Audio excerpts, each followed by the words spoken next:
Hey, what's up? This is Marzette again on The Gifted and Insane. I just want to bring something to you guys that I was thinking about today. I was thinking about communication, and what brought it up was the fact that I had a conversation with my dear sweet wife.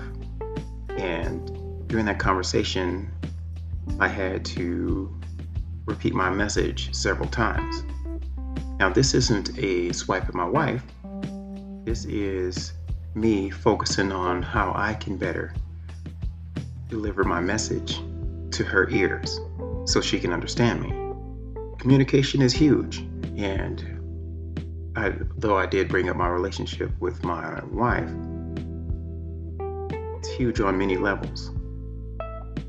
It's huge in many different arenas, many different relationships. Mostly the focus on communication comes down to how people relate to each other in romantic relationships. And I'm not focusing on just romantic relationships, though important. I'm not focusing on just those. We seem to hyper focus on romantic relationships. Relationship dynamics between communication between people that are friends, communication between, let's say, father-son, father-daughter, mother-son, mother-daughter, parent and kids, basically, co-workers, other relatives, me and my brother, me and my sister, from me to my mom and vice versa. All that's important. But when things get mixed up and things get a little hairy, things get messed up during communication, the things that we actually recognize, because sometimes when we send messages, they're not received in the intended way for a number of reasons that I identify, a couple in particular I'm going to cover here. But one of the main things I feel that is going on when we talk about communication is how the message is sent, how the message is coded. And we usually put the burden on the person that's speaking to make a difference, to make sure that the information is delivered properly. And that's important. But what we also should focus on is the receiver of this information.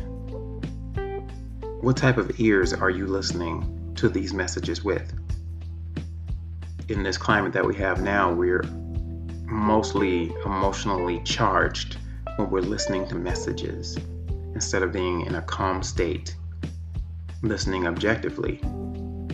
Our ears are oftentimes tainted with emotion, and our filters in which we filter that information that's sent to us is processed differently by the time it gets from our ears to our brains, which is almost instantaneous. I believe sound travels at roughly 750 miles per hour. So in that instant, we've already got a decision made about the information that we're receiving. You can send out a message of love and it gets misconstrued and tainted by our filters, and we process it in a different way, especially depending on who it's coming from. If we already have some preconceived notions or some feelings about this person or these people, they could be offering us $1 million and we'll turn it down and feel that, cut that. They can be offering us the opportunity of a lifetime and we could misinterpret that or just be so far gone emotionally that no matter what they say is not going to be right. So the burden has to lie on the receivers of the information as well as the senders of the information. I, for one, look at myself all the time. Did I say that correctly? Was I too loud? Was I too forceful?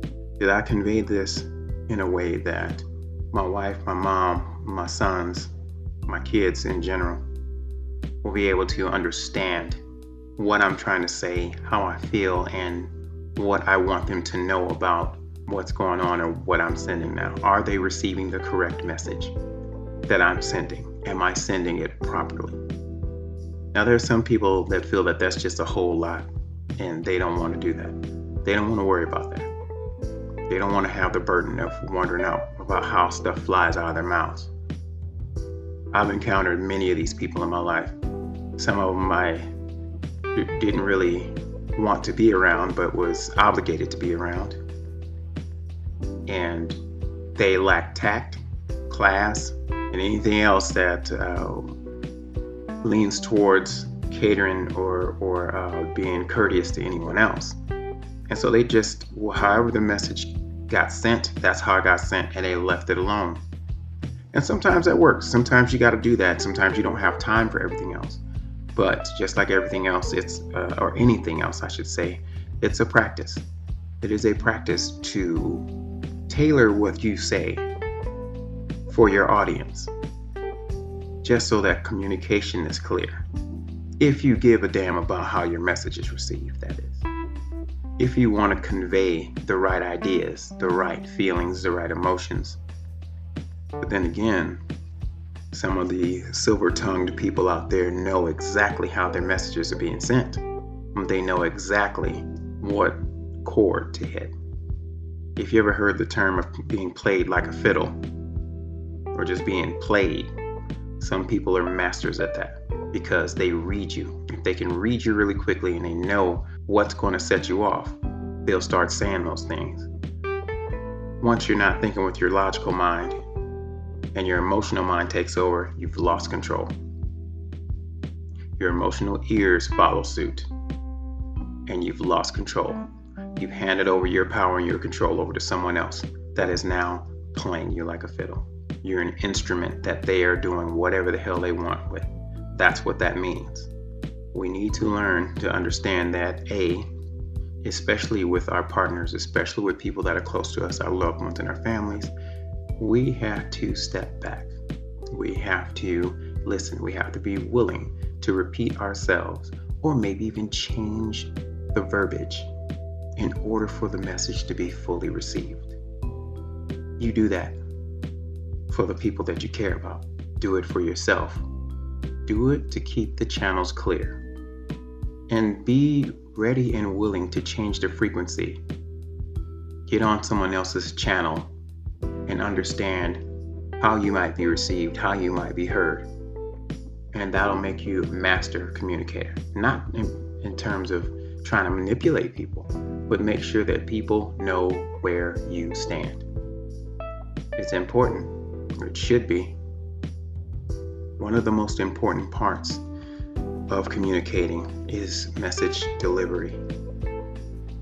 And I get that. But we gotta be good listeners. We gotta listen with our logical ears and leave the emotions on the back porch. That way we maintain our control. We're not reacting. We process the information properly, and then we respond accordingly. Like I always tell you guys, this is like me preaching to the choir, because I am by no means and no stretch of anyone's imagination perfect, but I am in a pursuit of excellence. And I hope you are too. Okay, that's what I got for now. Of course, just like everything else, there are plans to revisit this subject. Plans to expand. As we learn and grow, we expand our knowledge base, we expand our experiences, and it'll be a crime not to share things that we learn with others. So, if you got a little something you want to share with me, there's always a link to a voicemail here. And there's always my emails that I leave in the description of the podcast episode, and I always leave it here at the end of the episodes.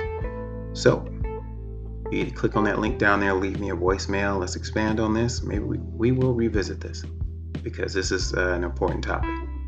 Hit me up. giftedandInsane@gmail.com. ZWill88 on Instagram. If you need something, you guys stay up, be safe. Take care. Peace.